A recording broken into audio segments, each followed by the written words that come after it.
What's up, y'all? It's Jimmy coming to you guys with another video.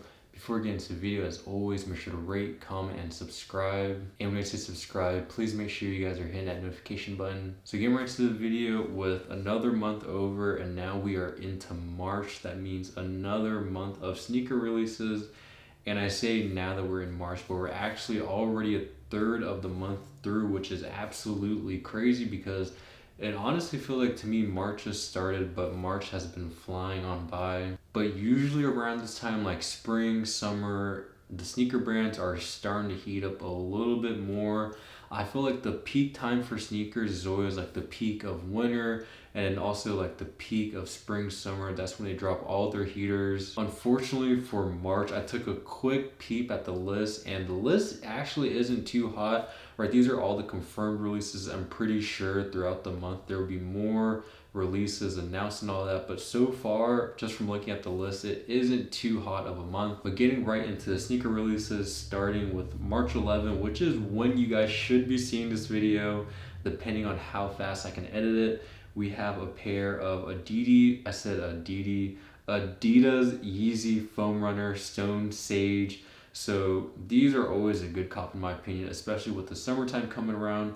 I'll say with the colorway, it is on definitely the darker fall winter look, but I mean with these foam runners, you can really wear them throughout the whole summer. I mean, clearly they're meant to be like slides and all that, so this is definitely going to be a good purchase if you can cop for retail. Unfortunately, I think you had to buy it through like the Adidas confirmed app, so it might be a little bit too late to enter the draw. But if you guys manage to hit, this is definitely a solid pickup. And then going down to March 11th as well, we have a pair of the Air Jordan 12 playoffs. So there's not much to be said about this shoe, a classic retro from Jordan brand. Unfortunately, this shoe will most likely sell out, but the resale for it, well, I guess this is actually kind of fortunate.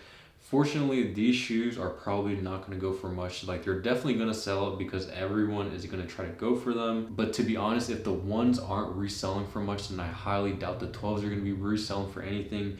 Even though, like, these are a goated classic shoe, like, the 12 is actually one of my favorite models, just like the overall shape of the shoe, like the whole rising sun theme. I think it's a really dope silhouette. And then moving down to the next day on March 12th, we have a pretty dope pair of Air Max 1s from Concepts, and these are dubbed the Heavy. So why they're called Heavy, I'm really not too sure, but it looks like a different mixture of different patterns. The only thing I'm not too big of a fan of is like the paint splatter that they have on the midsole. Otherwise, I love the gum sole. I love the different textures, the different patterns they use. The colors aren't supposed to be together, but they actually blend together pretty well. So if you guys manage to pick these up, I would say these would be a pretty good cop and a pretty good shoe for the summertime. And then on March 12th, you have the Air Jordan 1 High OG Rebellionaire. So I really don't know what this shoe is all about, but retail is $170, come out on March 12th, like I mentioned earlier.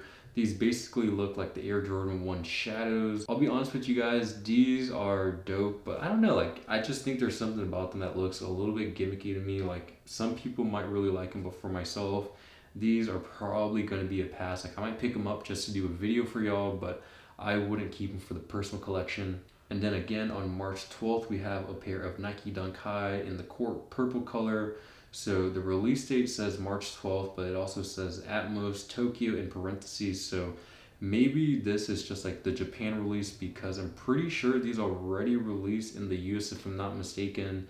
But if they are actually indeed releasing again, this might be your chance to pick them up for the first time or the second time. And then moving on down, again on March 12th. So March 12th is a pretty big day.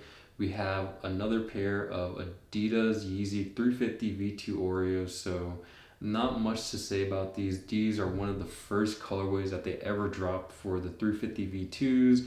When these first came out, I'm pretty sure in like 2016 or 2017, these were a hot commodity. Like, everyone was wearing these, like the skinny jeans, the oversized hoodies, like that whole look that Kanye made super trendy. So I personally myself wouldn't get these shoes right now because I really probably would never rock them.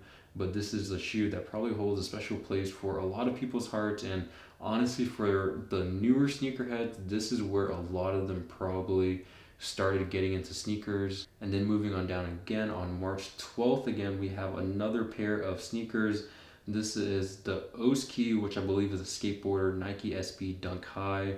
These are dubbed the Great White Shark, and retail is only 120, so pretty cheap. This is pretty cool because it's definitely, you see Nike taking kind of like a little wave into like the whole customization lane. You see all these different brands doing like AJ1 mockups, Nike Dunk mockups. So cool to see Nike do kind of like their own take on it. They're doing like a little shark where the swoosh should be. So that actually looks honestly perfect because it looks like a swoosh, but at the same time, it really does look like a shark.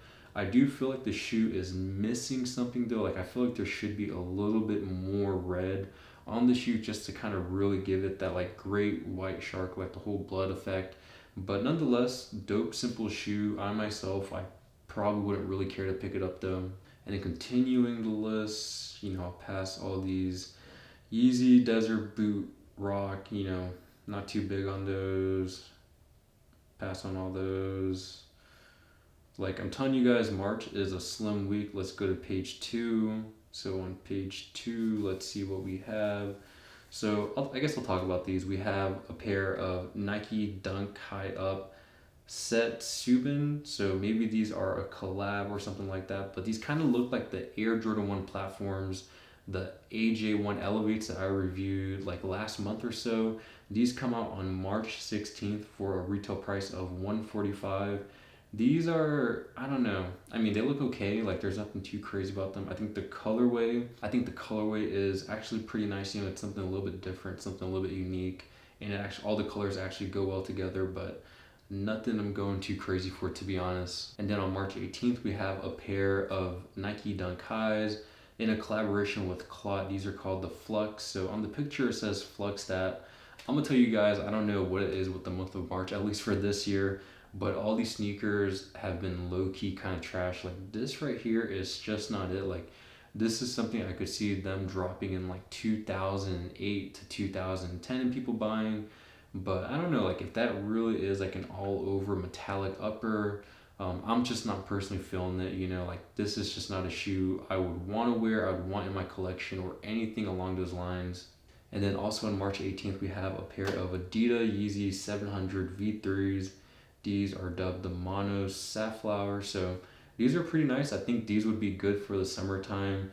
Retail on these Yeezys is typically pretty high. It's about $200, which is actually pretty standard for sneakers around where like all Jordans are at least 170 and up. So not too bad. I think this would be a good cop if you guys are into this whole silhouette, into that whole still like kind of clunkier shoe look. And the next day on March 19th, we have a pair of Air Jordan 4 Zen Master. I'm not going to talk too much about these shoes. I don't know, like these are just not it to me in my opinion. Maybe they look different in hand, in person, on feet. But just like that upper that looks kind of like a galaxy. I'm pretty sure that's like a galaxy based off the name Zen Master. I'm just not feeling these. Like I don't know, there's just something about the color blocking too, how like the wings are translucent. This shoe looks like it should be a GR shoe that should not be releasing in mass quantities because I know Jordan Brand can do a lot better than this. And then again on March 19th, the 4s came out on March 19th, and yeah, then again on March 19th, we have a pair of Air Jordan 13s, Del Sol. So honestly, no one is going to care about these shoes, but the 13 are a classic model in my opinion. One of my first sneakers in high school was the cherry red 13s that I absolutely love. So this is basically the same color blocking with the white leather, but instead of the cherry red, you have that Del Sol yellow, which is, I mean, it's not bad, but this is just a shoe that you wouldn't really ever see anyone wear nowadays. And then fast forward to March 24th, this is probably a pair of shoes that's gonna wreak a little bit of havoc. So Nike is taking on that vintage look for their Nike Dunks. I think this might be the first time they've done this, if I'm not mistaken, at least to like a general colorway. So this would be the Michigan Spartan colorway. So these are coming out March 24th. Like I said, retail is $110. And these are just another pair of Nike Dunks. Like they look dope, but there's nothing really too special about them. Like plenty of people have bought the regular Dunks and did the dye to the midsole with them and all that. So cool if you can cop for retail, but I myself, I probably wouldn't cop for resale because I'm guessing resale on these would be maybe almost like $250 to $280 if I had to take a guess. And then on March 24th, we have, I believe this is a collab. It's called Rue Hachimura. These are the Air Jordan 8 SE. If I butchered that name, please correct me because I have no idea how to pronounce that. But these right here are pretty dope. It's like I said, with these older, like, you know, the 8s to like the 13s, not that many people are going to wear, minus the 11s. You know, these are super dope, and like I like the colorway, but to be honest, I don't think many people will be really going for them.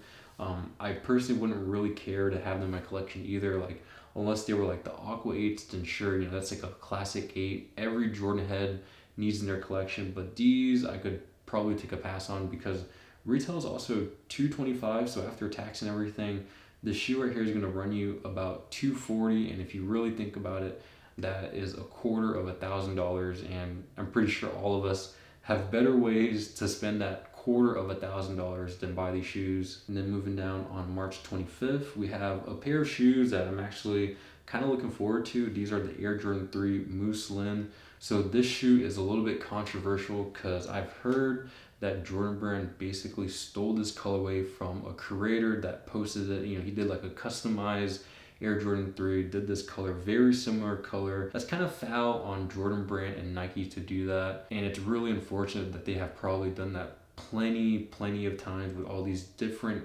creators and designers. But nonetheless, shouts to the creator, you know, for inspiring Jordan Brand, because this truly is a dope colorway. This is something I could see myself rock with a couple different outfits, and I really love the 3s, so this is definitely a different look for the 3s, and one that is a little bit different and unique from your typical like white cement, black cement, true blues. So something pretty refreshing to see. And the last shoe that we have for the month is a pair of Nike Air Max 1 Premiums. These are called the Wabi Sabi, dropping on Air Max Day. So these are actually pretty fire, I'm not gonna lie to you guys. So these are super dope. Like, just looking from this picture here, like the details on this are actually pretty insane, from the color palette they use, the design they have on the midsole.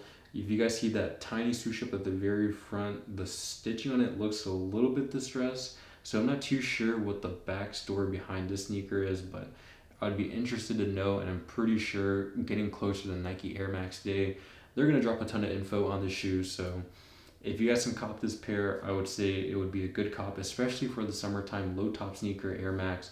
You can't go wrong with that. Do I think resale will be high for them? Probably not, just because I don't think Air Maxes really resell for much anymore as well. But those were all the sneakers coming out in March. Like I said, this month is not too hot in terms of all the sneaker releases coming out. I'll say the shoes that I'm looking forward to the most are coming out towards the end of the month, and I would say those are the Air Jordan 3 Muslin, and then also, I might have butchered that completely, but then also the Air Max 1 Wabi Sabi that are coming out on Air Max days. I think those two shoes are going to be really dope to have in hand. And honestly, I feel like both shoes would look good for the summertime, but also for that fall, winter time as well. But let me know down in the comments, what is your favorite sneaker coming out this month? If you guys think all of them are trash, let me know. If you have one specific shoe you're really looking out for, also let me know. And it's going to wrap up the video. Until next time, I'll catch you guys later. Peace.